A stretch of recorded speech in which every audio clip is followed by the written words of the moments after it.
Living as a monk is for the long haul. You don't achieve anything like spiritual advancement right away. We both came to the monastery in the same year. It was newer to him than it was to me, even though both of us found lots of surprises once we got here. And he was very devoted to the liturgy in particular. We were Father Peter's, I believe, first class. It was biology when I was in third form. And I think our thinking was he might be somebody that, we could take advantage of because that's what we did. First of all, he was Brother Peter when I first met him. I just remember the daily quizzes. While I guess we didn't appreciate it at the time, the lifelong lesson was that you better be prepared, and you better be prepared every day at every opportunity. In those classes, obviously, we learned all of the curriculum that we had to learn and master, but along the way, we really also learned a lot about how to take care of each other and how to put each other first and be of service to each other. Ooh, there's a lot of stories. He told us to go scavenge various materials from around the campus, up behind the garage, behind the monastery, and assemble all these odd parts. And miraculously, he used to call it monk luck, miraculously all these pieces fit perfectly. We built the entire greenhouse without really spending a dime.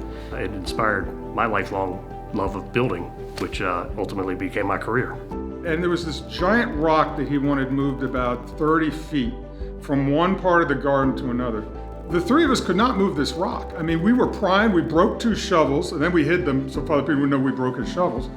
Trying to pry the thing out of the ground, we dug it around, and we couldn't move it. So, Father Peter, the rock can't be moved. We're telling you, and he goes, of course the rock can be moved. It's a rock. You are people. People move rocks. And so finally he goes, all right, enough. This is how you move a rock. A lot of the reason why I now work in public K-12 education is because of the education I received here.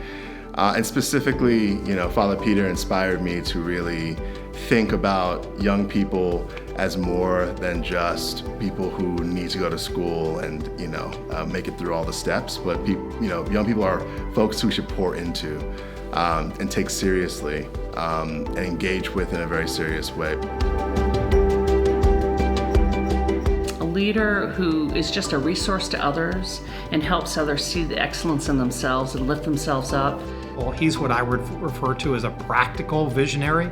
He has a vision of where the school should be and where it ought to go, but he's very practical too.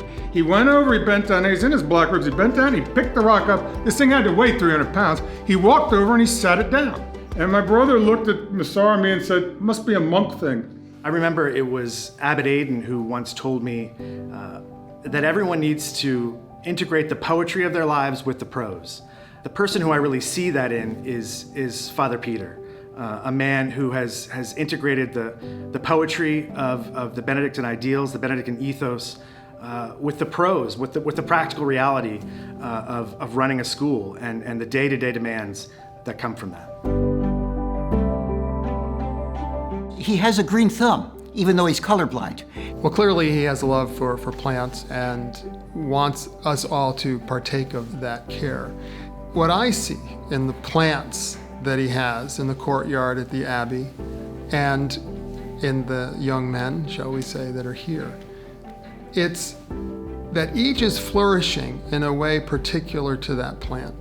Whether it's the bananas that are planted above the heating pipes, they're in their place so that they can flourish. I'm in the building today that very much owes its success to his relentless, tireless efforts to seek funding for whatever is in the best interest of the school. My cousin, Marlon Phillip Jackson, in 2003 actually, was killed in Iraq. And I found out the morning before school started. And so obviously I was having a hard day, and Father Peter was there to make me feel like that he had my back and that there was a broader community here that would also support me through that process as well. I didn't take as much advantage of the school then as I could have. I think in retrospect, though, through osmosis, a lot of it got through. And a lot of the lessons of Father Peter and Father Aiden and Father Michael and others have got through to me over the years. I'm pleased to say And I'd like them to know that. The Father Peter that I think we all know not only touches those who are here every day on campus, but also the families. And I think it spreads generation to generation. And that's his legacy. But I honestly think he would say, and I really believe it, that he gets most of his drive from his devotion to the Lord and his counting on God's help in all that he tries to do.